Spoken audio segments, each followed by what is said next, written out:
Pre-AP Algebra 2, Unit 1, Domain and Range, Day 2. For these word problems, read through the word problems before watching my work so you can understand how I'm getting the answers correctly. We're looking for the domain and range of this in set notation. What we have here is we have fines for speeding, and we're looking for an excess speed of 20 miles an hour. So we're going to start with our set as x, and we're going to use this as a discrete set of numbers, even though technically you can have numbers in between 20 and 21 miles an hour. So the first speed we could have is 21, sorry,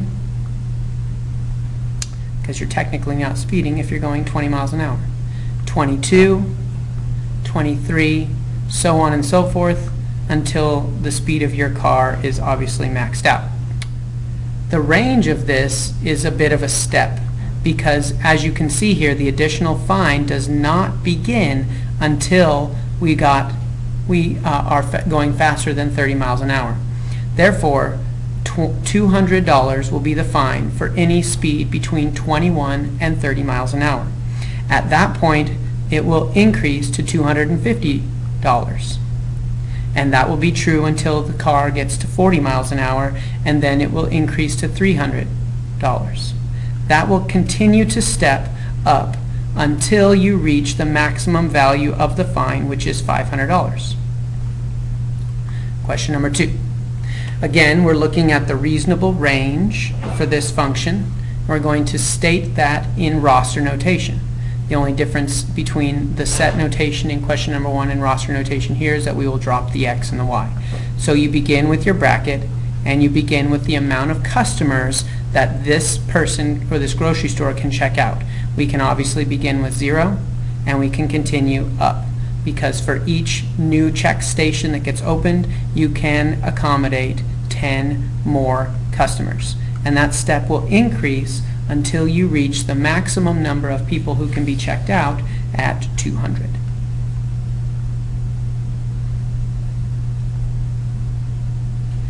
What we'll be studying today is restrictions in domains of certain parent functions. We'll look at some that do not have restrictions, and then we'll follow that up with others that do, and we'll investigate the differences in those restrictions.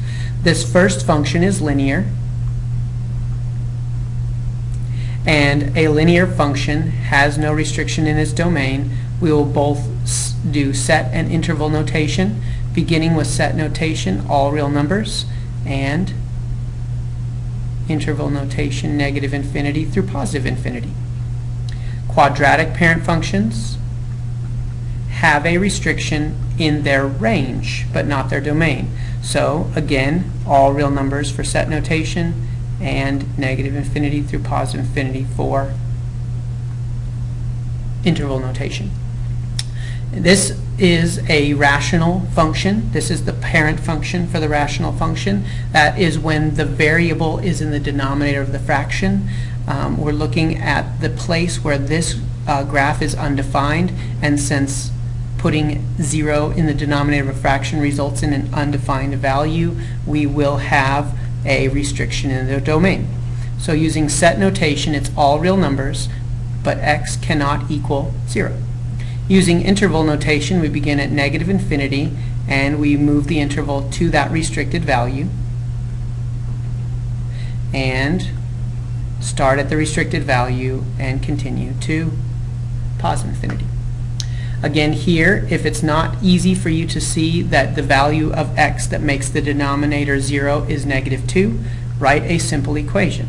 X plus 2 cannot equal 0 because the denominator of this cannot equal 0. Solve for x. Subtract 2. X cannot equal negative 2. You have the restriction, so set it into set notation. All real numbers, x cannot equal negative 2. Interval notation, begin at negative infinity, always start with the smallest value, and then go to your restricted value and continue from there. Again, if it's not easy for you to see that this is 1/2, write that small equation. So it is 2x minus 1 cannot equal 0 because the denominator cannot equal 0. Add 1 to both sides.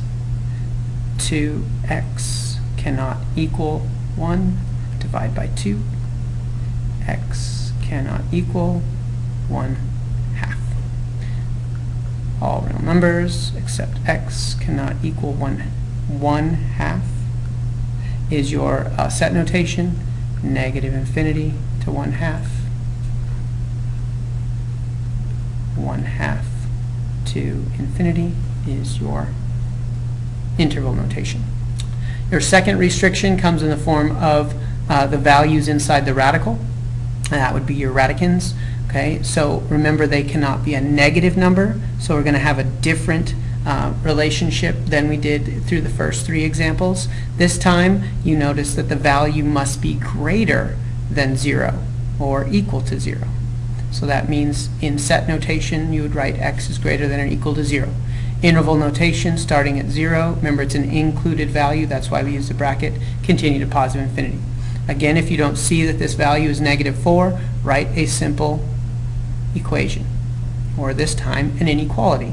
So remember that x plus 4 must be greater than or equal to 0, and solve for x. This is set notation. Interval notation would be starting at -4. Remember it's an included value all the way to infinity. Again, write your equation. 3/4 x plus 1 must be greater than or equal to 0. Subtract 1 to both sides. 3/4 x greater than or equal to -1. Multiply by the reciprocal. That's how you move a fraction. Multiply by the reciprocal. That cancels. X is greater than or equal to -4/3. That is your set notation. Interval notation will be included at -4/3 all the way to positive infinity. Next we'll look at a set of functions that either do or do not have restrictions. We'll investigate whether they have them and why. Now this index value is a 3. That's the cubic root function, and it has no restrictions on the domain. So for set notation, we'll go back to all real numbers. Interval notation, negative infinity through positive infinity. When the index of a radical is even, you treat it as though it were a square root. Therefore, we will set it up just like we did on the second set of examples. 7x minus 1 must be greater than or equal to 0. Solve for x.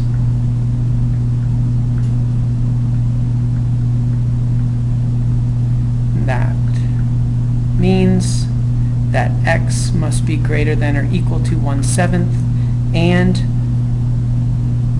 1/7 is included in your interval notation all the way to infinity.